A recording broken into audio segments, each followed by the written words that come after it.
Meus irmãos, nós vamos continuar as nossas exposições na segunda epístola de Pedro. Semana passada nós vimos um pouco sobre o encorajamento que vem de Deus para vivermos uma vida na qual nós confirmaremos a vocação e a nossa salvação. Nós vimos que nós somos privilegiados porque nós fomos chamados por Ele para a sua glória e virtude, e nós somos capacitados por Ele para vivermos a vida de acordo com a vontade dEle, vivermos um relacionamento piedoso e íntimo com Ele. Nós vimos que somos privilegiados porque recebemos a mais bela promessa. A promessa que receberemos, seremos coparticipantes da natureza divina. Quando estivermos glorificados, nós teremos um corpo glorificado assim como o de Jesus. E nós vimos mais este aspecto da nossa união com Cristo. E nós entendemos que algumas qualidades devem ser nutridas para que nós possamos demonstrar e confirmar o nosso chamado. Nós vimos o uso que Pedro faz da sua língua, mostrando ali que os crentes deveriam associar a fé, a virtude, a perseverança, a piedade, o domínio próprio. E para chegar ao objetivo final, que é o amor, que é a virtude que deve ser mais nutrida, pois ela é o cumprimento dos mandamentos resumidos por Cristo, Ame a Deus acima de todas as coisas e o próximo como a ti mesmo. E nós vemos ainda no fim que nós temos um alvo. Nós devemos confirmar a nossa vocação, porque o nosso alvo, e vivermos piedosamente, porque o nosso alvo é a vida eterna. É sermos cada dia mais parecidos com Cristo. E nós vimos então que é nossa responsabilidade o caminhar em santidade. É nossa responsabilidade confirmarmos a eleição que não veio de nós, mas de Deus, que não depende das nossas obras ou das nossas virtudes, mas sim da misericórdia e da graça salvadora de Deus. E quando nós observamos então, nós vemos que Pedro ele tem alguns objetivos em mente. Pedro ele faz esse encorajamento e ele então encerra o capítulo 1 falando sobre este verdadeiro ensino que o motivou a escrever essa carta e o qual aqueles crentes deveriam viver, que é a palavra de Deus. Aí nós vemos que Pedro ele combate firmemente os falsos mestres e os seus falsos ensinos em todo o capítulo 2. E no terceiro capítulo, ele relembra os crentes da necessidade de estarem preparados para a volta do Senhor Jesus Cristo. Que Cristo voltaria. Esta era o problema que Pedro estava enfrentando. Homens estavam levantando e dizendo que Cristo não iria voltar. Então Pedro escreve esta carta para dizer aos seus leitores: olha, vocês precisam confirmar a vossa vocação e aguardar a esperança da volta de Cristo, pois apenas após a volta de Cristo vocês receberão a vida eterna. E o texto que nós vamos ler a partir do verso de número 12 nos diz assim: por esta razão, sempre estarei pronto para trazer-vos lembrados acerca destas coisas, embora estejais certos da verdade já presente convosco e nela confirmados. Também considero justo, enquanto estou neste tabernáculo, despertar-vos com estas lembranças, certo de que estou prestes a deixar o meu tabernáculo, como efetivamente nosso Senhor Jesus Cristo me revelou. Mas, de minha parte, esforçar-me-ei diligentemente por fazer que a todo tempo, mesmo depois da minha partida, conserveis lembrança de tudo. Porque não vos demos a conhecer o poder e a vinda do nosso Senhor Jesus Cristo, seguindo fábulas engenhosamente inventadas, mas nós mesmos fomos testemunhas oculares da sua majestade. Pois ele recebeu da parte de Deus Pai honra e glória, quando pela glória excelsa lhe foi enviada a seguinte voz: este é meu Filho amado, em quem me comprazo. Ora, esta voz vinda do céu, nós a ouvimos quando estávamos com ele no Monte Santo. Temos assim tanto mais confirmada a palavra profética, e fazeis bem em atendê-la, como a uma candeia que brilha em lugar tenebroso, até que o dia clareie e a estrela da alva nasça em vosso coração.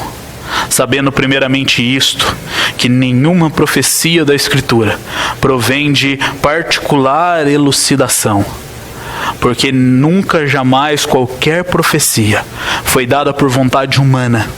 Entretanto, homens santos falaram da parte de Deus, movidos pelo Espírito Santo. Vamos orar? Pai, nós te agradecemos porque o Senhor tem cuidado de nós e tem nos dado o privilégio de podermos ler a Tua Palavra e aprendermos a Tua vontade. Por isso, Pai, nesse instante nós clamamos ao Senhor que continue tendo misericórdia do Teu povo, que ouvirá a Tua palavra nesse instante. E continue tendo misericórdia do Teu servo que irá expor a Tua palavra. E que nós possamos aprender juntos a Sua vontade. E o que o Senhor deseja que façamos para caminharmos em santidade até a volta do Teu Filho. Esta é a oração que o Teu povo faz, em nome do Teu Filho amado, Jesus Cristo. Amém. Meus irmãos, aquela época, a época a qual Pedro escreve a sua epístola, os crentes dentro da igreja estavam sendo atacados por ensinos que distorciam a palavra de Deus. É interessante que quando nós observamos as cartas de Paulo, que são escritas para este mesmo público, a dizer Gálatas, Filipenses, Colossenses, Paulo também combate falsos ensinos. Em Gálatas, a epístola que nós estamos estudando no nosso pequeno grupo, nós vemos que Paulo estava totalmente espantado que os cristãos daquela igreja haviam passado tão depressa do evangelho que havia sido pregado por ele para outro evangelho, que ele chama de uma distorção do verdadeiro evangelho. E aqui Pedro ele faz a mesma coisa. Aqueles homens estavam sendo bombardeados por falsos ensinos, e nós podemos ver isso pelo contexto geral e no capítulo 2, que nós vamos ver com mais calma na próxima exposição. Homens estavam se levantando no meio da igreja e duvidando da palavra de Deus, e estavam afrontando os líderes, dizendo: peraí, cadê esse Jesus que voltaria? Por que ele não voltou ainda? E isso estava se disseminando dentro da igreja, e os crentes estavam se abalando, estavam começando a duvidar. Estavam tendo medo de que a profecia não se cumprisse. Então Pedro, ele escreve a sua epístola, e aqui nós vemos o propósito de Pedro. Essa sessão que nós estamos lendo, Pedro, ele esclarece o seu propósito quanto ao verdadeiro ensino. E nós lemos que Pedro, ele diz assim: por esta razão, para que vocês possam confirmar a vossa vocação e o vosso chamado, e renovar a esperança de que Cristo vai voltar. Por este motivo, descrito nos versos anteriores, eu sempre estarei pronto para trazer-vos lembrados acerca destas coisas. Meus irmãos, quando nós olhamos para o ser humano, nós vemos que a memória dele é algo que tem um prazo de validade, podemos assim dizer. E com o passar do tempo, nós vamos nos esquecendo das coisas. E aqui Pedro está dizendo que ele tem essa necessidade de fazer com que os seus leitores lembrem de coisas que eles estavam esquecendo por causa dos falsos ensinos. Pedro, ele mostra que diante dessa transitoriedade da vida, nós precisamos sempre manter na nossa mente a firme lembrança dos ensinamentos de Cristo Jesus. Se eu perguntar para vocês o que vocês comeram ontem, como é uma pergunta muito natural para a gente testar a memória das pessoas, eu não sei quantos aqui se lembrarão. Eu vou lembrar porque eu postei no Facebook o prato maravilhoso que a minha esposa fez. Mas quando nós pensamos em coisas que nós já sabemos, alguns ensinamentos que os nossos pais nos passaram, às vezes nós nos esquecemos destes princípios e nos pegamos cometendo infrações e quebramos a lei. Não diferentemente é com a palavra de Deus. E Pedro, ele diz que aqueles crentes precisavam ser lembrados, e ele estava se esforçando diligentemente para lembrar aqueles crentes. E ele usa assim uma expressão, um advérbio, o sempre. Ele fala assim: eu sempre vou fazer isso. Provavelmente essa é a última epístola de Pedro, é a última coisa que Pedro escreveu, porque ele afirma um pouco mais para frente, como nós vamos ver, que ele já sabia que ele já ia embora. E você pode se perguntar, mas espera aí, Pedro tinha a sua última oportunidade de escrever a sua epístola, de falar com aqueles crentes que eram tão amados. Por que então que ele usa falar sobre a volta de Cristo e combater este falso ensino? Ele faz isso porque aqueles crentes haviam se esquecido do verdadeiro ensino. E eles estavam vivendo como desmemoriados. E eles precisavam despertar. Pedro, ele escreve para crentes já estabelecidos e firmados na verdade do Evangelho. Aqui ele não está escrevendo para novos convertidos. Ele está escrevendo para pessoas que já conheciam a doutrina, que já conheciam a obra de Cristo. Homens e mulheres que sabiam de cor os 10 mandamentos, possivelmente. Que conheciam desde o nascer de Cristo até a sua morte, pois eles foram discípulos dos apóstolos, ensinados por eles. Mas nós vemos que todos os autores das epístolas, eles têm este intuito de sempre trazer à memória os ensinamentos de Cristo. Paulo e João, eles também trazem a memória dos seus leitores. Lá em Romanos capítulo 15, verso de número 15, Paulo diz assim: entretanto vos escrevi em parte, mais ousadamente, como para vos trazer isso de novo à memória. E ao escrever aos Filipenses, ele diz: a mim não me desgosta, e é segurança para vós outros que eu escreva as mesmas coisas. E João, na sua primeira epístola, ele diz assim: não vos escrevi porque não sabeis a verdade, antes porque sabeis, porque sabeis a verdade. Agora imaginem vocês, aquelas igrejas haviam sido organizadas pelos apóstolos, por homens que andaram com Deus, com Cristo, enquanto ele esteve aqui, e por Paulo, que também acompanhou e foi testemunha ocular de Cristo e foi chamado pelo próprio Cristo para fazer. Vocês podem pensar, eles foram evangelizados pela primeira geração, eles sabem tudo, estava tudo fresquinho na mente deles. Mas nós vemos então essa preocupação dos autores bíblicos em trazer a memória, em fazer com que os cristãos não esqueçam as verdades do Evangelho, mesmo as mais básicas.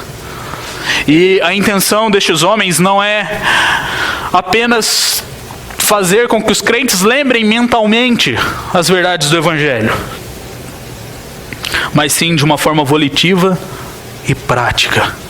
Nós podemos mentalmente lembrar que Cristo morreu pelos nossos pecados. Nós podemos lembrar que Ele deu a sua vida por nós, e muitas vezes nós até lembramos de Isaías, que profetizou a morte dele e o sofrimento vicário do Senhor Jesus Cristo. E se alguém perguntar para você, você vai dizer: eu sei, Cristo morreu numa cruz. Então mentalmente nós sabemos, mas o grande problema é que nós nos esquecemos dessa verdade básica quando nós andamos no nosso dia a dia. Nós não fazemos dessa verdade uma parte vital de quem nós somos e de como nós nos comportamos. E ao fazermos isso, nós declaramos que nós nos esquecemos do que Cristo fez. Nós podemos saber mentalmente e lembrarmos que Deus nos chamou para conduzirmos uma vida de piedade santa. E nós podemos lembrar mentalmente que Ele nos alertou sobre as consequências de não fazermos isso. Mas quando nós olhamos a nossa prática, nós continuamos falhando em tentarmos andar com as nossas próprias pernas. E nós continuamos falhando em nos preocuparmos com esta vida de santidade e de caminhada com Deus. Meus irmãos, nós temos um problema de memória. Porque muitas vezes no domingo nós lembramos e reafirmamos as verdades do Evangelho, as doutrinas básicas das Escrituras. Mas quando chegamos na segunda-feira, nós agimos como se não soubéssemos delas.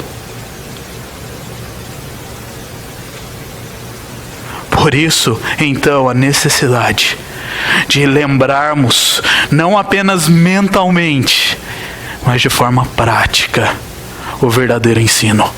Pois quando nós temos uma total dependência do Senhor e vivemos uma vida depositada aos seus pés, nós começamos a desenvolver aquilo que nós chamamos de cosmovisão cristã. E colocamos esta lente para observarmos a vida e nos comportarmos diante daquilo que nos acontece. E a pergunta que surge é: qual lente você tem usado? Ou você usa uma lente cristã apenas no domingo, na hora do culto, ou nem no culto. Você simplesmente está aqui sentado como um robozinho automatizado. Você precisa lembrar constantemente as verdades do Evangelho, dia após dia. Você precisa confirmar aquilo que nós cantamos agora há pouco: "Sê minha vida, ó Deus de poder". Será que Deus tem sido a sua visão? Tem te direcionado e você tem vivido de acordo com a vontade dEle? Pedro aqui ele abre um parênteses, nós vamos abrir também um, que ele fala sobre a sua partida. E quando ele fala sobre essa transitoriedade da vida, essa coisa que começa e acaba num período muito curto, comparado à eternidade. E ele diz que ele vai se esforçar para lembrar aqueles homens, porque ele sabe que ele vai passar, ele vai sair deste tabernáculo, ele vai deixar este corpo. É interessante essa expressão que Pedro usa. Pedro ele não fala que ele é uma casa, ele não fala que ele é um edifício, pois isso para os seus leitores daria a ideia de algo fixo que não mudaria. Mas ele fala que ele é um tabernáculo, e o tabernáculo do Senhor, quando nós lemos o Antigo Testamento, nós vemos que ele tinha essa característica de mudança. Então, onde o povo estava, eles tinham que levantar o tabernáculo, estabelecer ali o altar, e quando eles mudavam e caminhavam, aquele tabernáculo andava também. Então Pedro ele está usando esta figura, não por mais apreço à sua alma do que ao corpo, ou vice-versa, mas sim para mostrar essa transitoriedade. Ele sabia que ele iria morrer, ele sabia que seus dias estavam contados, e ele declara isso, ele fala assim: o próprio Senhor me revelou que já está na hora da minha morte.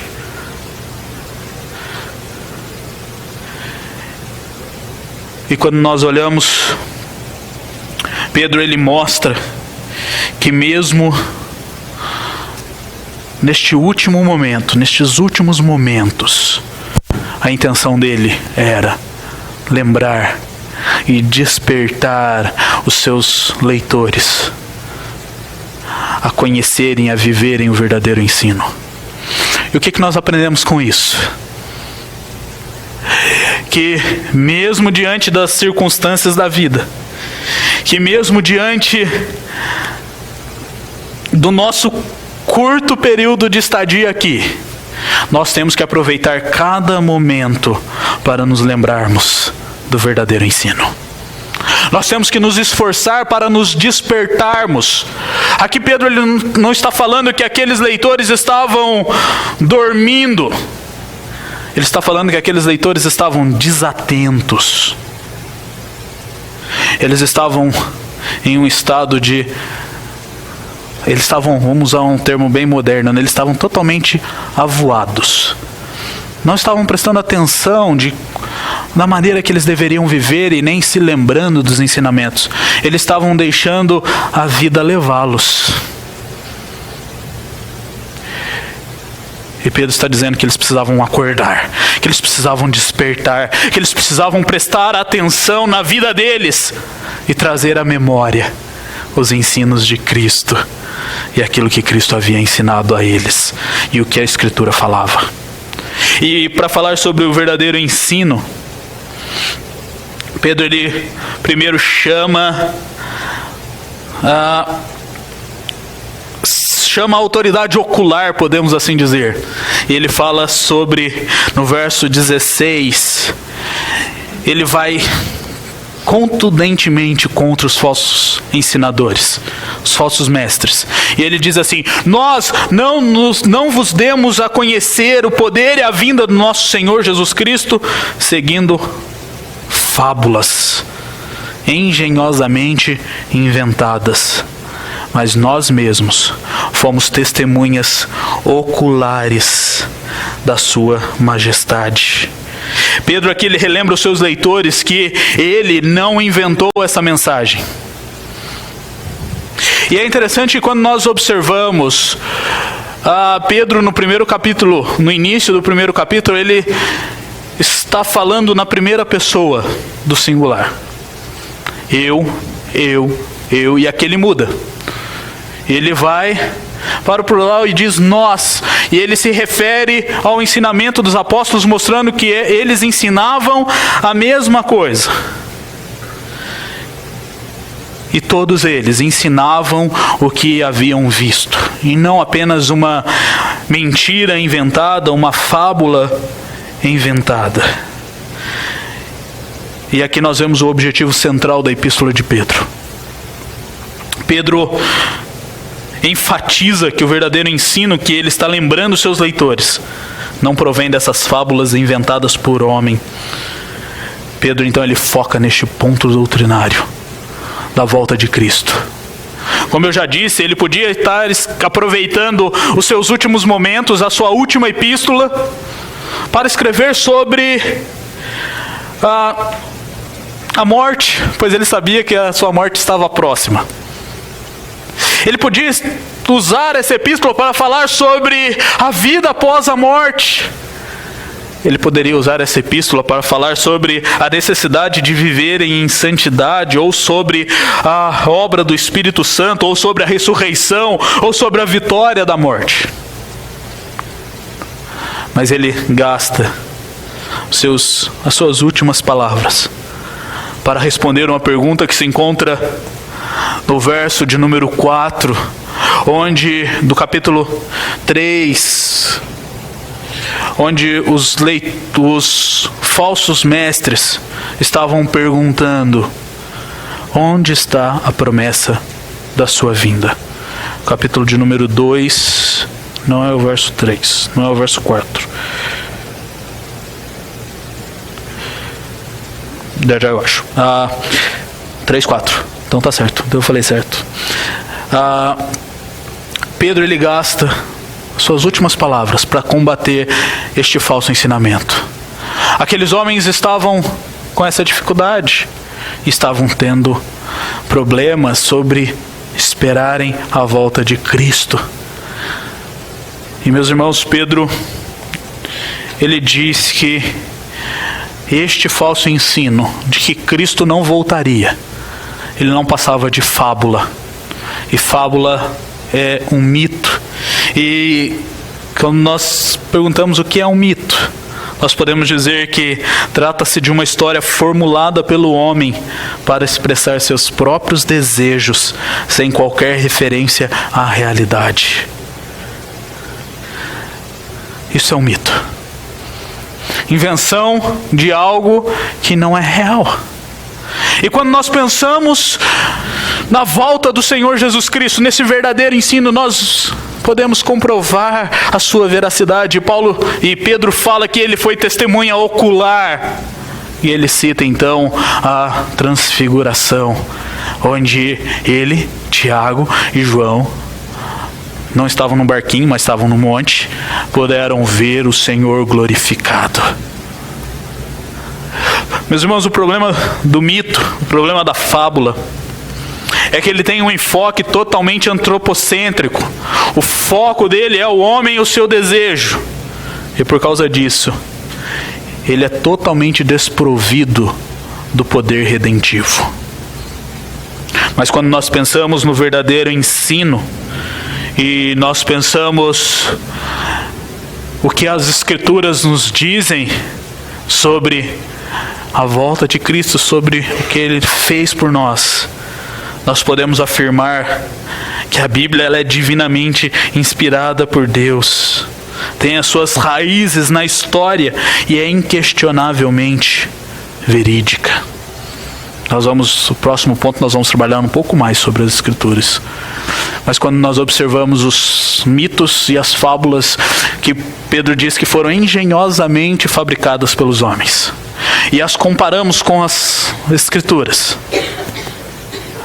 nós vemos um disparate entre elas, porque as Escrituras estão pautadas no Senhor, o verdadeiro ensino vem do Senhor, e a história confirma. E os homens viram. E Pedro então ele cita um momento que ele, Tiago e João tiveram com Cristo. E isso está relatado nos evangelhos em Lucas, capítulo 9, Mateus, capítulo 17, Marcos, capítulo 9. E eu quero ler este relato com vocês em Lucas, capítulo 9. Que Lucas ele traz mais detalhado essa experiência da transfiguração. E o texto bíblico nos diz assim, a partir do verso de número 28. Cerca de 8 dias depois de proferidas essas palavras, tomando consigo a Pedro, João e Tiago, subiu ao monte com o propósito de orar. E aconteceu que, enquanto ele orava, a aparência do seu rosto se transfigurou, as suas vestes resplandeceram de brancura. Eis que 2 varões falavam com ele, Moisés e Elias, os quais apareceram em glória e falavam da sua partida, que ele estava para cumprir em Jerusalém. Pedro e seus companheiros achavam-se premidos de sono, mas, conservando-se acordados, viram a sua glória e os 2 varões que com ele estavam. Ao se retirarem estes de Jesus, disse-lhe Pedro: Mestre, bom é estarmos aqui. Então façamos 3 tendas. Uma será tua, outra de Moisés e outra de Elias. Não sabendo, porém, o que dizia. Enquanto assim falava, veio uma nuvem e os envolveu, e encheram-se de medo ao entrarem na nuvem, e dela veio uma voz dizendo: Este é meu filho, o meu eleito, a ele ouvi. Depois daquela voz, achou-se Jesus sozinho. Eles calaram-se, e naqueles dias, eles se calaram, e naqueles dias a ninguém contaram coisa alguma do que havia acontecido. Pedro, ele relembra aos seus leitores de que ele havia visto o Senhor glorificado. Ele sabia que a vinda do Senhor e o estabelecimento do seu reino era real e verdadeiro. Então o momento da transfiguração foi um deslumbre da volta de Cristo e como será o seu restabelecimento. E quando nós lemos as 3 passagens, nós podemos ver que Lucas diz que a sua face mudou. Não era mesmo, era diferente. Mateus nos revela que ele brilhava como o sol. E quando nós vemos Marcos falando que as suas roupas eram mais brancas do que qualquer pessoa na terra poderia deixar. Esta mudança de Cristo mostrou a sua glorificação e como nós seremos depois de glorificados, como co-participantes da sua natureza divina. Então Pedro viu, ele teve esse privilégio, e ele estava argumentando, falando com seus leitores: eu sou o testemunho ocular disso, junto com Tiago e João.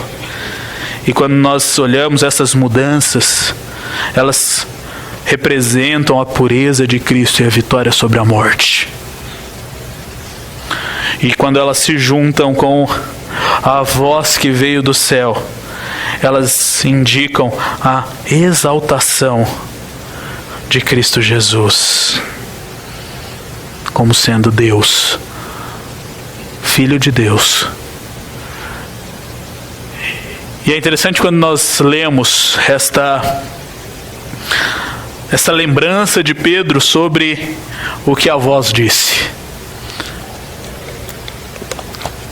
E se nós lermos aqui a lembrança dele, no verso de número 17, ele diz assim: a voz foi enviada a seguinte, pela glória excelsa, lhe foi enviada a seguinte voz: Este é o meu filho amado, em quem me comprazo. Pedro, ele, estrategicamente inspirado por Deus, aqui ele faz uma citação diferente dos evangelhos. E quando nós olhamos essa citação de Pedro e diante do contexto, nós vemos que Pedro ele tinha a intenção de apontar as Escrituras, apontar para o Antigo Testamento e mostrar que lá eles já haviam falado sobre isso. E aqui ele faz referência ao Salmo de número 2, dos versos 6 e 7, que dizem assim: Eu, porém, constituí o meu rei sobre o santo monte Sião. Proclamarei o decreto do Senhor. Ele me disse: Tu és o meu filho. E Isaías 42, falando sobre o servo sofredor, que aplacaria a ira de Deus, ele diz assim no primeiro verso: Eis aqui o meu servo, a quem sustenta, o meu escolhido, em quem a minha alma se compraz. Pus sobre ele o meu espírito, e ele promulgará o direito para os gentios. Este é o meu filho amado, em quem me compraz. São duas expressões do Antigo Testamento que os seus leitores, por serem estabelecidos, na verdade, conheciam, e que representam a manifestação da glória de Deus. Então nós precisamos ser lembrados constantemente do verdadeiro ensino e das verdades básicas diariamente. Nós vimos que Pedro testificou como testemunha ocular na transfiguração de Jesus a glória da sua segunda vinda. E por fim, Pedro então ele fala sobre o testemunho dos profetas. E aqui ele faz menção não aos profetas do Novo Testamento, mas ele faz menção aos profetas do Antigo Testamento. Quando nós lemos no Novo Testamento o termo Escrituras, eles estão se referindo ao Antigo Testamento. E nós pensamos das profecias desde Moisés até o último dos profetas menores. E Pedro então ele mostra que a palavra do Senhor, inspirada por ele, era digna de aceitação.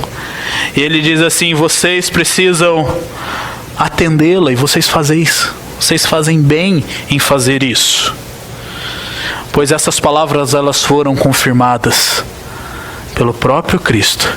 E as palavras proféticas foram confirmadas na transfiguração, quando nós vimos o próprio Cristo. Pedro aqui nestes versos, do verso 18 até o verso, do verso 19 até o verso 21, ele faz alusão ao dia. O dia do Senhor, o dia em que o sol irá nascer, a estrela irá despontar. E quando nós olhamos o Antigo Testamento, nós vimos que estes dois exemplos que ele usa para se referir à volta de Cristo, ao dia final, ao dia do julgamento, são exemplos tirados do Antigo Testamento. E quando nós vemos que ele usa o exemplo da candeia que traz luz, nós olhamos para o Salmo de número 119, onde nós lemos que a palavra do Senhor é lâmpada para os nossos pés, e ela é luz para os nossos caminhos. E aqui o Pedro ele coloca as Escrituras, ele coloca o testemunho dos profetas que estavam escritos como esta luz que iluminaria o caminho dos servos de Deus. Hoje pela manhã nós estávamos estudando, finalizando o primeiro capítulo da Confissão de Fé, e lá nós vimos que a Escritura Sagrada contém todo o conteúdo necessário para que o homem viva de acordo com a vontade de Deus e caminhe em santidade. Pois ela é a luz. E aqui ele usa outra expressão. Ele fala sobre essa estrela alva que despontaria, que surgiria. E nós vemos essa profecia lá em Números. Quando Moisés fala sobre essa estrela alva que surgiria. E aqui Pedro confirma com as Escrituras, exemplifica com as Escrituras que a volta do Senhor Jesus Cristo é real, que este dia virá. E quando nós olhamos para o Antigo Testamento, nós começamos desde Deuteronômio, quando nós lemos no capítulo 30, nos versos 17 em diante, que este dia virá, que o Senhor julgará o seu povo, que Deus visitará o seu povo para julgamento ou livramento.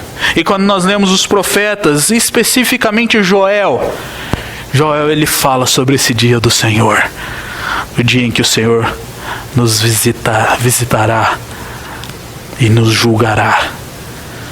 Meus irmãos, como é belo nós vermos esta coesão nas Escrituras e esta unidade, pois elas testificam sobre Cristo Jesus. Elas testificaram, as profecias anunciaram o Messias que viria, como nós lemos em Isaías, um servo sofredor que padeceu e entregou a sua vida por nós.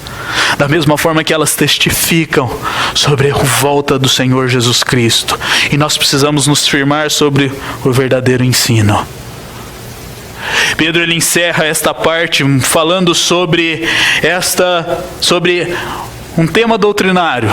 Ele fala sobre a inspiração das Escrituras. E ele diz que a profecia das Escrituras não vieram de elucidação particular. Homens não imaginaram e falaram algo que imaginaram.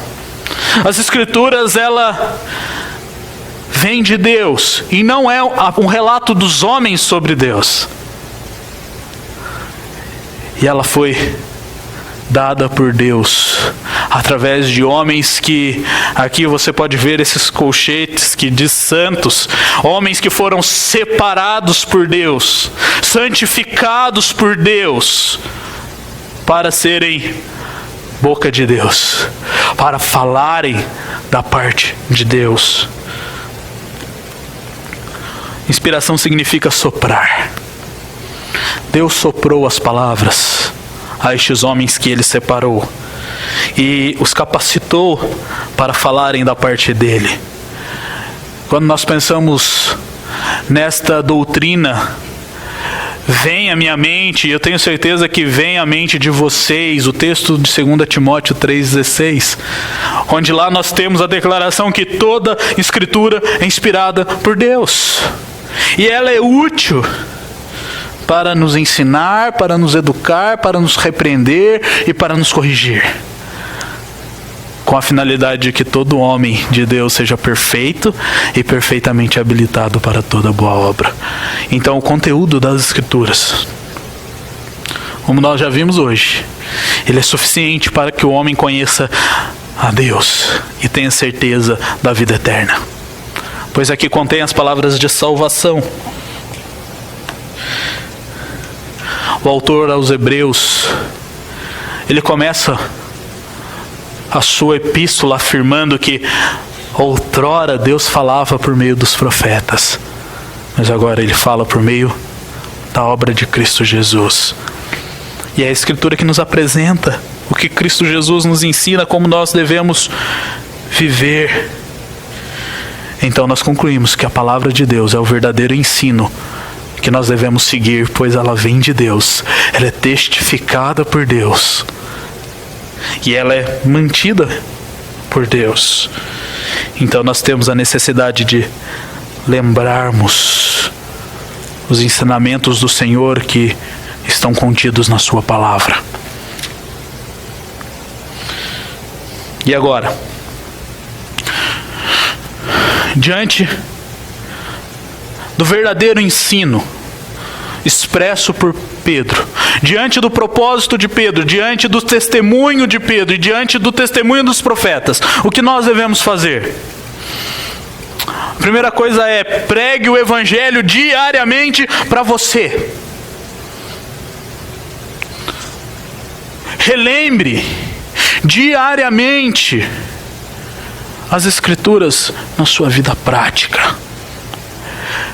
Essa semana faleceu o Jerry Bridges, um autor que tenho estudado, que escreveu alguns livros, um dos livros que nós estamos estudando com os jovens, chamado Pecados Intocáveis. E eu li um dos relatos no blog Gospel Coalition, eu acho, sobre um discípulo dele, um homem que andou com ele durante um bom período da vida.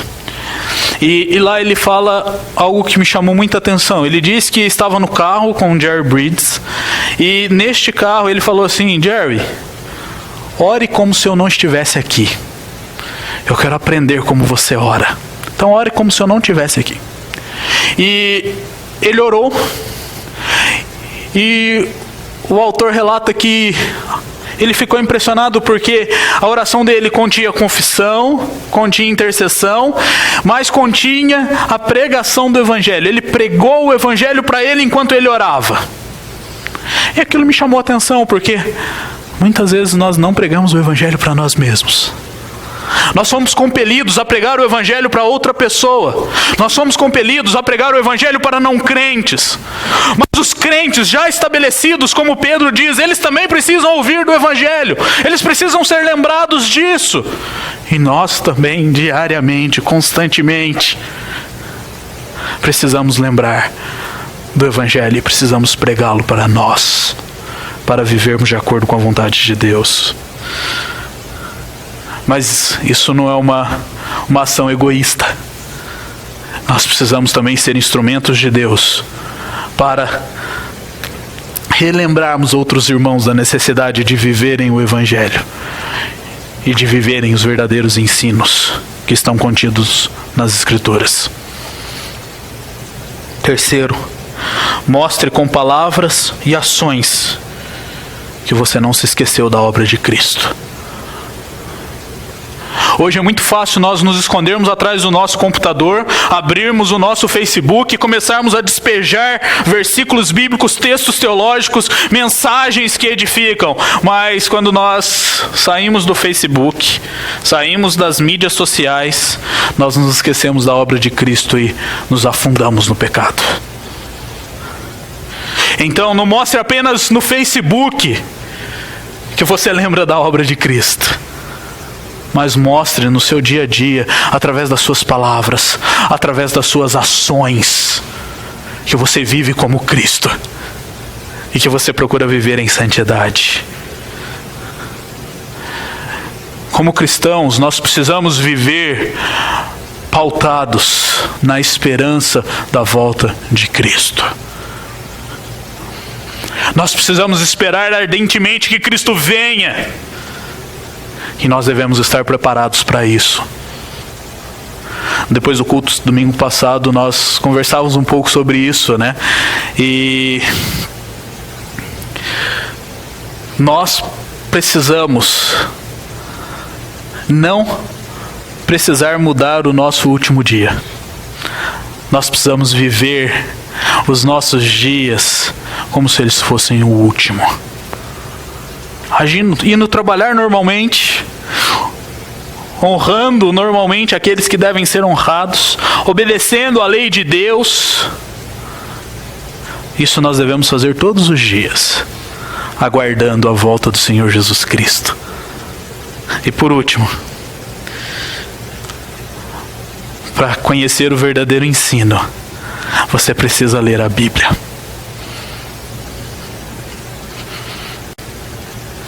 Não há como você fazer nada disso se você não ler a Bíblia, se você não conhecer.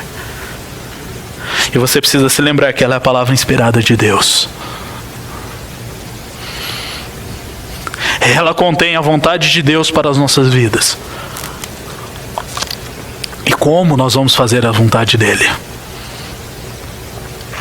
Hoje, nos nossos 30 minutos de confissão, eu lembrei de um cântico que eu aprendi quando criança.